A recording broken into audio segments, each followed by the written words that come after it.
to the Unarmored Talk podcast for this special episode. Again, if you're watching, thank you for all that support on the YouTube channel. And if you're listening, I truly appreciate all the downloads. Again, you guys know everything that you do for this podcast is all charitable, it's charity, and it generates charitable dollars that's donated to Still Serving Incorporated. Get on www.stillservinginc.com to learn more. But we have an amazing guest. I had a chance to take a picture. She's taller than me, everyone. So if you go on Facebook, you can see that, Beth had to kind of squat down a little bit. But her name is Beth Abbott. She is a first sergeant on active duty right now in the United States Marine Corps. Beth, welcome to the show. Yeah, thanks a lot. I appreciate it. No, I appreciate you. And so let's just get right into it, Beth.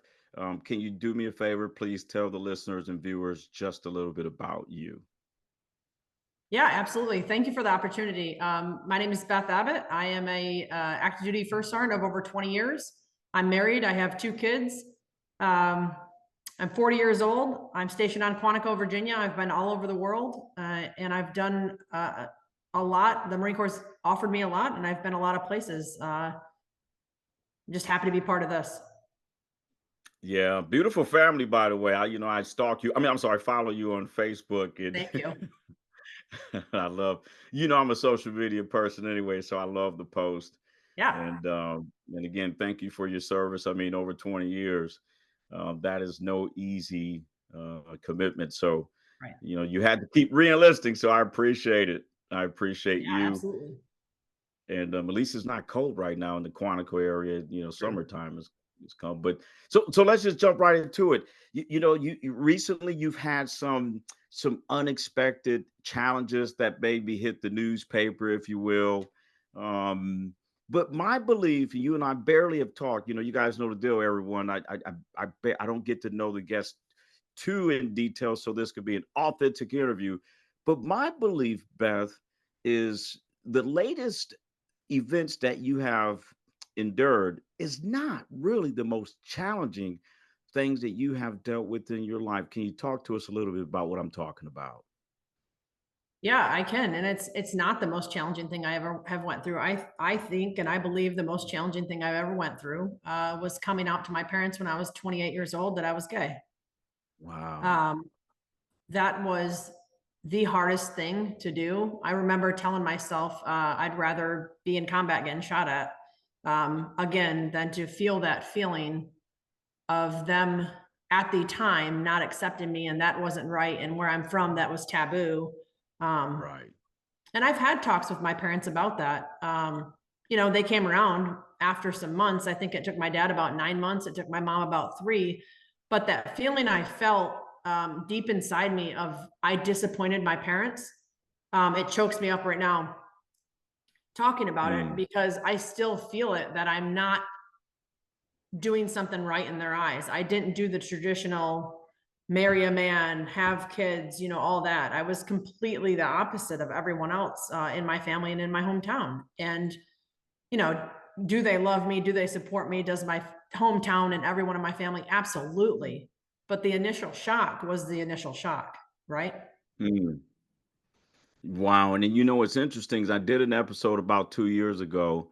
Amazing gentleman, and he talked about being a black male, and he said and being gay, and just to listen to his challenges and even to listen to yours, it's just mind-boggling. And why do you believe it took you so long to get that courage? Like, what was it that you said enough is enough? I am who I am. Yeah, good question. I think, I remember it vividly.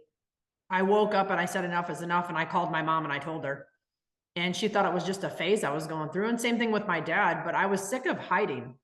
I'd been hiding my whole life to the fact that the woman I am with now is the first girl I ever liked when I was 14 years old and she was 17. We were from, Blanchard, Michigan and Lakeview, Michigan. And I liked her and she liked me. It's just taboo back then, right? Like stars aligned, we come back together, life's fine. But it wasn't I think I was afraid of acceptance, of them accepting me, but I was like, I was sick of living a lie. I was living a lie every single day. I mean, I even lied about having boyfriends, if you will, and dating people for years. And that wasn't real. And it made me sick to my stomach to live a lie like that. Mm. Beth, and the one thing on a side note, I'm from Michigan and you're from Michigan, so I always knew we had a connection. If you're from Ohio watching or listening to this episode, you can go ahead and sign off. No, I'm just joking. But but like you said, here it is, you're 28 and you're like, I am done. Which is very kind of what's representing of your behavior right now, even with some of the things you're dealing with now. And I love how you're open about it. You're going, I'm not hiding from anything. I'm accepting my mistakes. I'm scared, but I am not going to run away from accepting who I am. I'm human and I can always improve like everyone else. How long did your parents believe that this was a phase? I think for probably almost a year or more, um, until they had met my ex-wife, Melissa, an active duty Marine, still to this day, great human being, great mother of our two kids. And they really got to know her. And I think it's like, oh no, I think Beth is serious, right? Like, and then it just became a thing. And unfortunately, or whatever the word is, our marriage did not work out for reasons in itself. She's super happy now. I'm super happy now. And we moved on with life and we share our kids. And I think that's when my parents realized, like, a year into it, like, oh, that she's serious. Right. Yeah.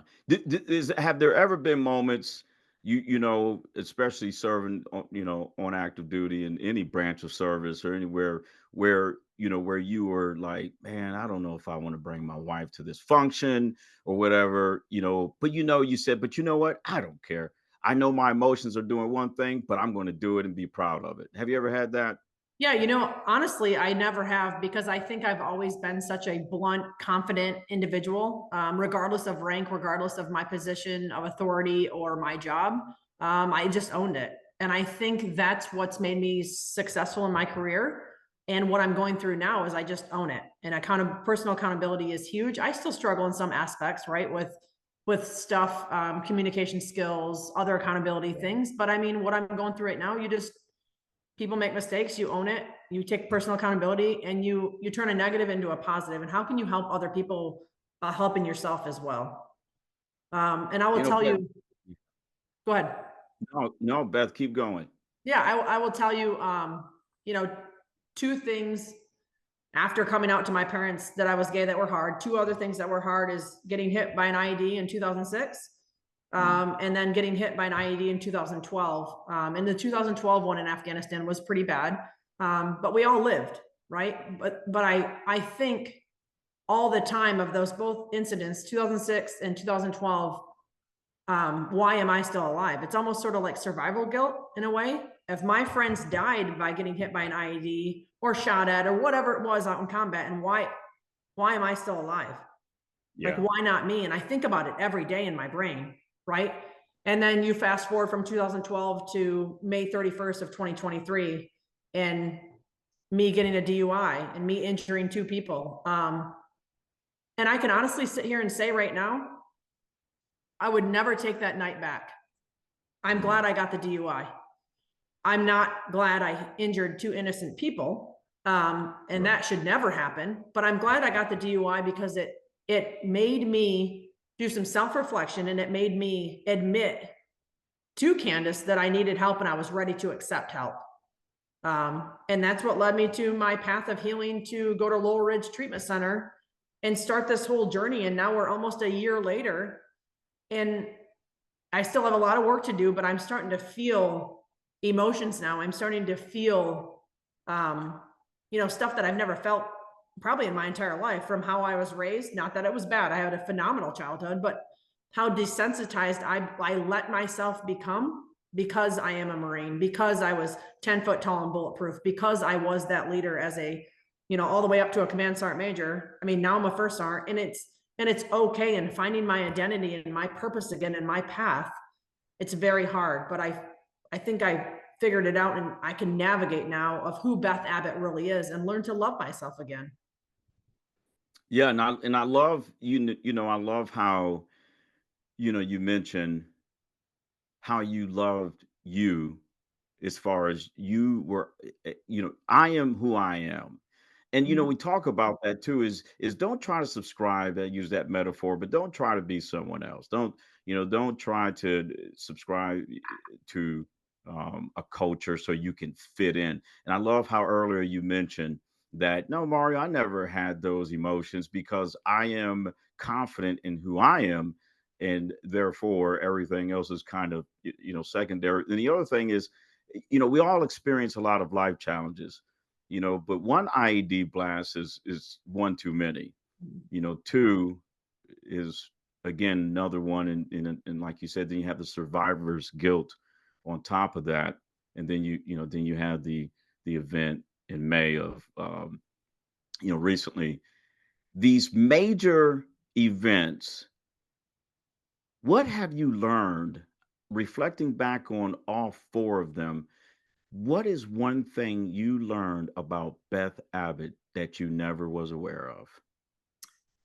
I would say adversity makes me stronger. And I think it's a human being thing and it makes anyone stronger. And I think the more I realized, um, and it goes along with your podcast, to take the armor off. And I don't just say that for a cliche because I'm talking to you, it's the honest truth Hmm. of to let my feelings out and show some emotion, specifically to the people that care about me the most, is okay. And I didn't believe it. Honestly, I didn't really believe it or really take it fully off. And I don't even think I fully have yet, Yeah. until after the accident on May 31st. I mean, that was a blast from the that was a blast in the face, and not just social media, but New York Times, the Fox News, all the local newspapers, the local news stations, like rightfully so, right? And there was some stuff on there that wasn't even true, like a narcotics charge, Wow. which was Tylenol in my vehicle. But it is what it is, and laws are laws. And thank God, I mean, I don't do drugs. I've never done drugs in my life, but it's you're sort of guilty until proven innocent. And then my name just blasted out there like that. And it is what it is, and it's rightfully so. But learning how to overcome that and know who I am and look at myself, and still sometimes it's still hard to look in the mirror and be like, hey, I love you. You're a good person, right? And have that power pose of, what are you grateful for every day?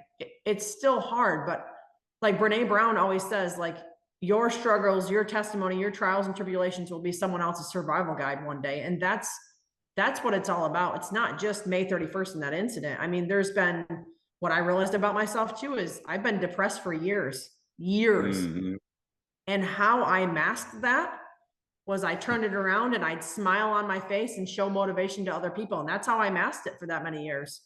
I didn't realize it until I went to treatment and how all this healing process and the therapist and all this stuff. And I'm like, oh my gosh, like, and now there are still days when I can feel myself getting depressed, but I feel it now. So I pick up the phone and I'll call Candace, or I'll call a friend, or I'll call my therapist.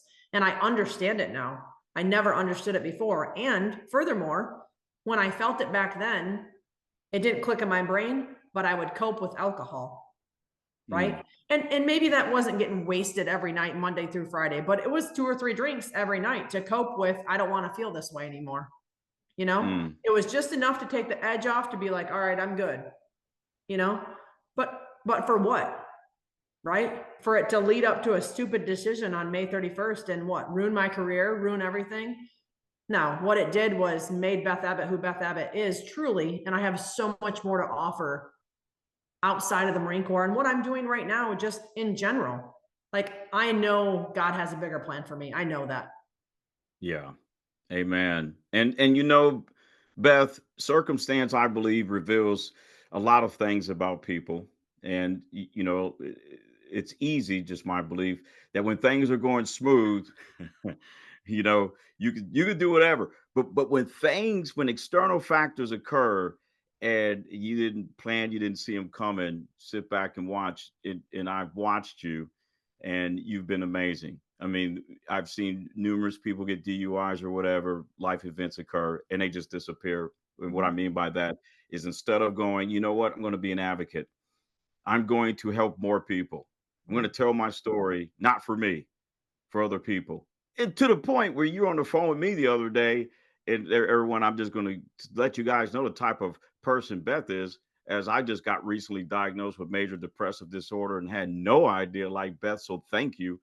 And the medication is awesome, but but and you listen to me, Mhm. you're coming on my show, and here I am going through some random, challenge, and you're there for me, Mario. Thank you, and I appreciate the heck out of you. I am not going to hold you too much longer on this show because you got more things to do as far as being a very positive impact on people and just being a blessing. You've been a blessing to me, and so if you had to give our listeners and viewers one piece of advice, and it could be anything that's major in their lives where something hits them, if you will, something that they weren't expecting, from an illness to whatever. If you can give them a piece of advice, what would you give them? Yeah, I think I could wrap it up in a few things, and I'll do that quickly. Have a therapist before you need a therapist, right? And maybe it's not a clinical therapist, like a person that has a degree. Maybe it's just you need to talk to someone, whether that be a family member, a best friend, someone that you can vent to, because we're human beings and we hide everything in, and we have this, persona about us, whatever job you have. I would say too, when you look in the mirror, and what I realized over the few years is the only person judging you and the only opinion that matters is the person staring back at you. Amen. That's hard to understand and to sort of open yourself up. But like, the right people will love you for the right reasons at the right time, right? I've learned that through adversity and challenges, my friends, my real friends, have sorted themselves out in my life. I think there were people that were just riding the Beth Abbott bandwagon, whether that be before the Marine Corps or now in the Marine Corps. And Right. because of my adversity, specifically talking about May 31st, there are some people that have sat at my table with my family that are not friends of mine because I did something wrong and unethical. So it sorts itself out, and that is okay. And let that be a natural thing, that adversity and circumstances will sort themselves out. And be happy about that and be proud of that. But be proud of the fact that you're a human being. We all have emotions. And I used to tell myself all the time and tell other people, I'm a Marine, I don't have emotions, oorah, yut, yut. And it's not. You know what made me have emotions legitimately is having a kid. I could feel that, right? And then having kids and having that and going through that. And now understanding who I am and being okay with it and truly loving yourself. The right people will be in your life for the right reasons at the right time. And I think that's the best advice I could give someone. And if I could leave you guys with a quote, it would be this: never be selfish enough to have a bad day. And Chief Warrant Officer 2, retired Jody Ralph Nelson, a former drill instructor, when we were down there together, said that to me. And I tell you what, in 2007, his advice is all I needed in that moment to continue to go. Well, Beth, First Sergeant, United States Marine Corps, I appreciate everything you have done in the Marines and outside of the Marine Corps, everything you continue to do, and I truly appreciate you removing your armor to come on this show to help people for centuries to come. Unless they delete YouTube, this will be out there to help folks forever, Beth. So I thank you. I appreciate you, and tell Candace I said hello. Give the girls a hug from Mari Nicole. We're short, so you got to put your little short arms, you know what I mean, around Thank the you so family. much. You know what I'm saying? I love it. But we'll stay, you know the deal. You got my phone number. We'll always text and stay in touch. But everybody, thank you again for tuning in for this special episode with Beth Abbott. And Beth, if people want to learn more from you, follow you, whatever, how can they get in touch with you? Yeah, absolutely. Then get in touch with me on social media. My name on Facebook is Buffy Abbott, Buffy space Abbott. And I'm an open book. I'm here to tell my story and to help other people. Yes, everybody, you guys know the deal. Well, until next time, everyone, I'll see you guys in a couple of weeks, or you can hear me unless there's a special episode. But you guys know the deal. I pray that may God continue to bless your family. May God continue to bless your friends. And most importantly, may God continue to bless you, the listener and viewer. Be safe, Beth. I'll talk Thank to you you. soon. Thank you.